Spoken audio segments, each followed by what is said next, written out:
जय हिंद दोस्तों, मैं हूं प्रकाश गावा। आज फिर एक वीकेंड है और वीकेंड के लिए हमेशा मैं हर हफ्ते कोशिश करता हूं कि आपके लिए एक छोटा वीडियो बनाऊं जो कि पॉलिटिक्स पर हो, जियो पॉलिटिक्स पर हो, जनरल वीडियो। आज वो है, आज तारीख है 27 सितंबर। यस, आज मैं रिकॉर्ड कर रहा हूं। ये कॉन्स्पिरेसी चल रही है हिंदुस्तान के करीब, भारत के करीब अगेंस्ट। एक कॉन्स्पिरेसी है ब्रेक इंडिया। ये कब से शुरू है? 1947 से। तब तोड़ दिया, इंडिया पाकिस्तान बनाया रिलीजन के नाम पर, टू नेशन थियरी, तब बनाया 47 में। और मैं ये जो कॉन्स्पिरेसी उसका शिकार बना क्योंकि मेरे पेरेंट्स दोनों कराची से आए, लास्ट वोट में आए। आखिरी वोट जो आई उसके बाद कोई वोट नहीं आया। उनकी उम्र कुछ 16 साल की थी उस समय। मेरी हिंदुस्तान की पैदाइश है, मैं यहाँ पर इस देश में पैदा हुआ।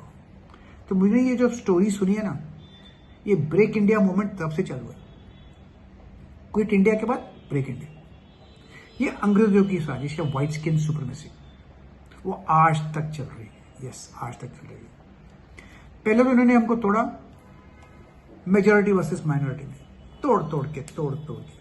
फिर north India versus south India चालू किया। आज भी चालू है नॉर्थ इंडिया साउथ। हम नॉर्थ इंडियन है, हम साउथ इंडियन। अरे भैया, यू आर इंडियन, भारत।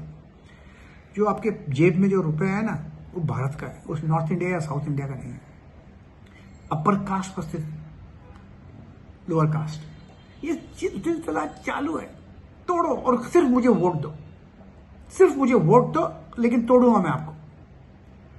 ये वोट बैंक पॉलिटिक्स है और कुछ नहीं।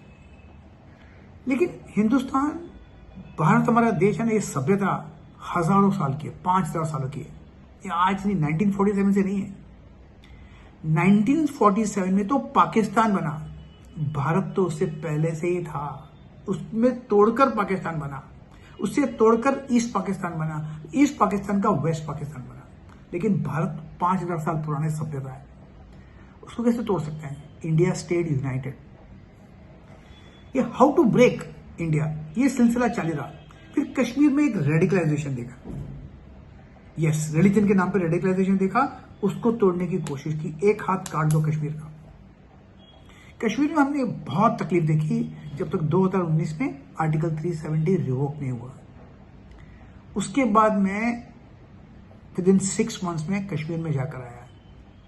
मैंने कश्मीर में 1980 देखा है, जो Kashmir modern Kashmir, S modern age Mumbai देखा है कश्मीर।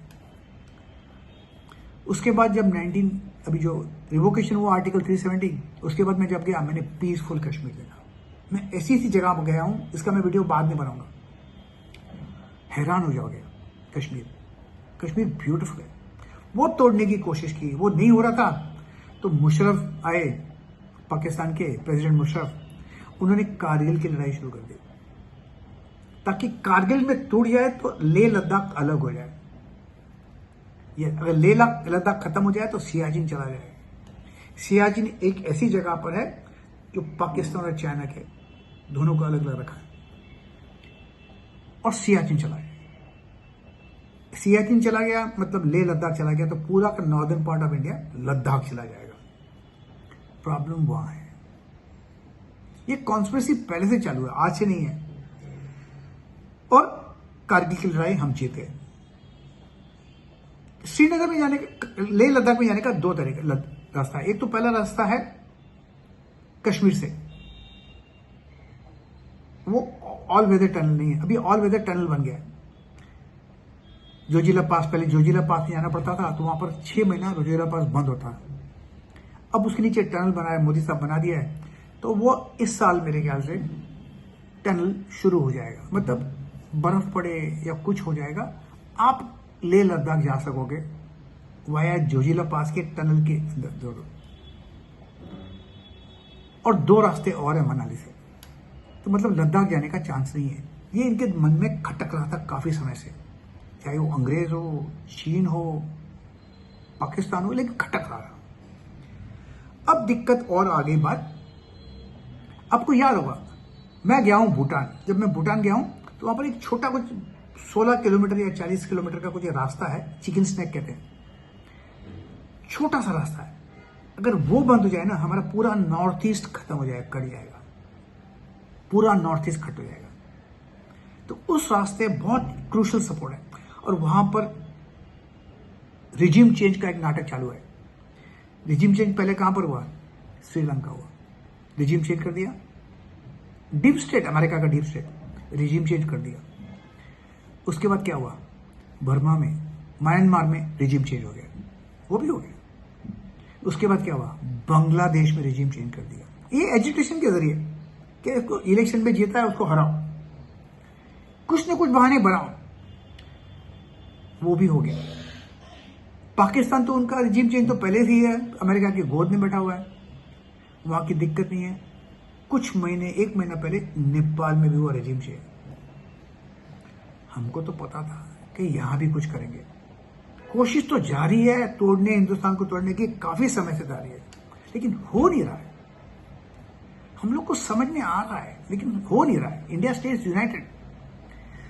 अब रिसेंटली जो हम देख रहे हैं लद्दाख में, और बोल रहे हैं कि लद्दाख में प्रॉब्लम इसलिए हो रहा है लेह में क्योंकि अनएम्प्लॉयमेंट है। अरे भाई साहब, अनएम्प्लॉयमेंट कहां नहीं है? जहां आप रह रहे हैं, मुझे पता नहीं आप किस शहर में रह रहे हैं, किस गांव में रह रहे हैं, मुझे पता नहीं, क्या वहां पर अनएम्प्लॉयमेंट नहीं है? अपने आप से आंख बंद करके पूछिए, ये नहीं है? हर जगह पे। इंडिया, बॉम्बे में भी अनएम्प्लॉयमेंट है, मुंबई में भी अनएम्प्लॉयमेंट है, चेन्नई में भी अनएम्प्लॉयमेंट है, हर जगह पे अनएम्प्लॉयमेंट है, बेंगलुरु में भी अनएम्प्लॉयमेंट है। हिंदुस्तान तो छोड़िए, क्या अमेरिका में अनएम्प्लॉयमेंट नहीं है? क्या फ्रांस में अनएम्प्लॉयमेंट नहीं है? क्या लंदन, यूके में अनएम्प्लॉयमेंट नहीं है? हर जगह पे अनएम्प्लॉयमेंट है। तो अनएम्प्लॉयमेंट का नाटक खड़ा कर इंडिया को तोड़ने की ये साजिश फिर शुरू हुई है। प्रॉब्लम हमारे देशवासी। अभी सुना है जो पकड़े गए हैं लोग लेह में, सुनने में जो आया है, स्टेटमेंट, ऑफिशियल स्टेटमेंट से आया है, वो नेपाल के लोग थे। अभी नेपाल के लोगों को लेह में क्या दिक्कत? अगर लेह का प्रॉब्लम है तो नेपाल वालों को क्या दिक्कत? डोडा से लोग आए थे जो जम्मू रीजन के आसपास, कश्मीर से, उनको लेह से क्या दिक्कत? आपका लेना देना नहीं, आप आए क्यों? बेगानी शादी में अब्दुल्ला दीवाना, ये दिक्कत आ गई इनकी। हमको लेना देना कुछ नहीं, लेकिन लेह में प्रॉब्लम करो। लेह में प्रॉब्लम हो जाएगा तो क्या होगा? पूरा लद्दाख कट जाएगा। पहले तो कश्मीर में प्रॉब्लम किया, नहीं हुआ तो कारगिल में प्रॉब्लम किया, नहीं हुआ तो अब लेह में कर रहे हैं, ताकि किसी न किसी तरह लद्दाख हाथ से चला जाए। एक बार लद्दाख चला जाएगा तो अमेरिका और चीन खुश हो जाएंगे। प्रॉब्लम इन दोनों का है, इन दोनों का प्रॉब्लम। पाकिस्तान तो वैसे ही दुखी है, वो तो अमेरिका के गोद में बैठा हुआ है। बीच में सुना होगा बांग्लादेश के प्रेसिडेंट ने, जो भी इंटरिम प्रेसिडेंट है या क्या है मुझे पता नहीं, केयर टेकर है, उन्होंने बोला था 7 सिस्टर्स, हम 7 सिस्टर मिल जाए तो चाइना के साथ मिल जाएंगे। पहले अपना घर तो संभालिए। खुद अब तक अपना घर समझता नहीं, लेकिन ये किया है अमेरिका की शादी से। बीच में मणिपुर में देखा होगा 1-2 साल पहले, कोशिश किए जाते हैं बॉर्डर स्टेट्स में तकलीफ लाओ ताकि बॉर्डर टूट जाए हिंदुस्तान का, बीच में हिंदुस्तान रह जाए थोड़ा सा। दिक्कत वहां, ये टिपिकल डीप स्टेट कॉन्स्पिरेसी और कुछ नहीं। अभी हम बोल रहे हैं टेरिफ वॉर कर रहे हैं, ट्रंप टेरिफ वॉर कर रहे हैं। टेरिफ वॉर तो एक बहाना है, सिर्फ एक बहाना है, सिर्फ बहाना है। उसका रीजन बताता हूं। हम जो ऑयल लेते हैं रशिया से, वो हम यूरोप को बेचते हैं, और यूरोप लड़ रहा है रशिया से। नाटो को हम बेचते हैं ऑयल। अगर आपको इतनी दिक्कत है ना, तो रशियन ऑयल मत लो ना, मत लो। आपको इतनी दिक्कत है ना, मत लो। अरे वो तो छोड़ो, यूक्रेन भी डीजल ले रहा है। जुलाई में सबसे ज्यादा डीजल लिया है यूक्रेन ने हिंदुस्तान से। अगर आपको दिक्कत है तो मत लो ना यूक्रेन, क्यों लेते हो?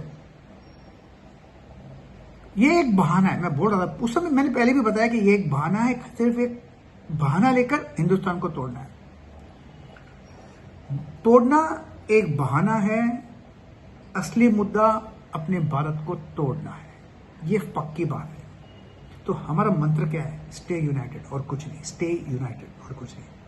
अभी ट्रंप साहब की रात को सोते हैं, सुबह उठते हैं, कुछ सपना आता है तो कुछ ना कुछ टैरिफ लगा देते हैं।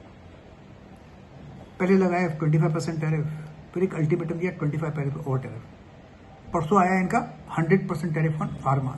इससे नुकसान किसको होगा? अमेरिकन को होगा। उसका रीजन बता, हमको तो होगा, हमको होगा, वो भी बताता हूं कितना होगा। अगर आप अमेरिकन हो और सिर में दर्द पड़ता है तो गोली लोगे तो पैसा ज्यादा देना पड़ेगा ना। तो दर्द थोड़ा और बढ़ जाता है उनका। उनका ये एक बहाना है, ब्रांडेड प्रोडक्ट्स पर टैरिफ लगाया, ब्रांडेड फार्मा पर। ब्रांडेड फार्मा हमारी जो जाता है एक्सपोर्ट, अमेरिका में एक्सपोर्ट हमारे जाता है 35%, वर्ल्ड में 65% जाता है। लेकिन अमेरिका जो इंपोर्ट करता है ना फार्मा प्रोडक्ट्स, कितना पता है आपको? इंडिया से परसेंट सिर्फ 6% इंपोर्ट करता है, 6%। आयरलैंड सबसे ज्यादा इंपोर्ट करता है, करीब 24%। उसके बाद जर्मनी इंपोर्ट करता है, स्विट्जरलैंड एक्सपोर्ट करता है अमेरिका को, जर्मनी एक्सपोर्ट करता है, यूके एक्सपोर्ट करता है, वो एक्सपोर्ट करते हैं, उनका हमसे ज्यादा है, हमारा इंपैक्ट सिर्फ 6% का है।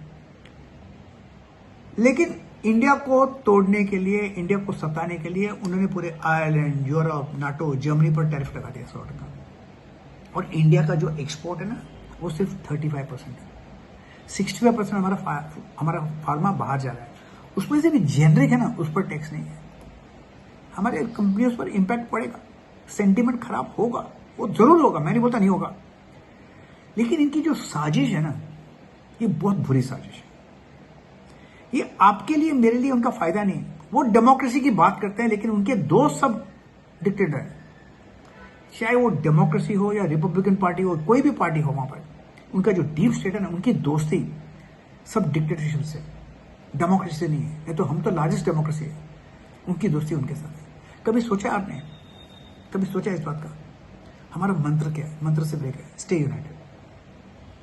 हर हफ्ते आऊंगा मैं, हर हफ्ते आऊंगा, कुछ न कुछ मुद्दा पर करूंगा बात। आपको अगर मेरी बात अच्छी लगी हो तो मुझे कमेंट में लिखिए और कुछ मुद्दा बताइए, मैं उस मुद्दे पर बात करूंगा। 2014 के बाद जो हमने उन्नति देखी है, अमेजिंग उन्नति देखी है, अमेजिंग है। अभी जो भी पॉलिटिशियंस कहें, उनको सिर्फ वोट चाहिए, उनको सिर्फ एक बात तो पक्की है, मोदी किसकी सुनता नहीं। वो बोलेगा दोस्ती से क्या, yes Trump is my friend, लेकिन सबसे बड़ा फ्रेंड कौन है उनको पता है? मोदी का, आप और हम। यस, आप और हम। हमको वो बेच कर नहीं आएगा ना, हमको नहीं बेच कर आएगा। लड़ लेगा दुनिया से, लड़ लेगा दुनिया से, हमको बेच के नहीं आएगा, हमारे इंटरेस्ट नहीं बेचेगा, ये बात तो पक्की है। कुछ भी हो जाए, हमको क्या करना है? हमको सिर्फ स्टे यूनाइटेड रहना है, बस स्टे यूनाइटेड, और फेस करना है इस डुप्लिसिटी को, इस हिपोक्रेसी को। जय हिंद दोस्तों, मैं हूं प्रकाश कावा।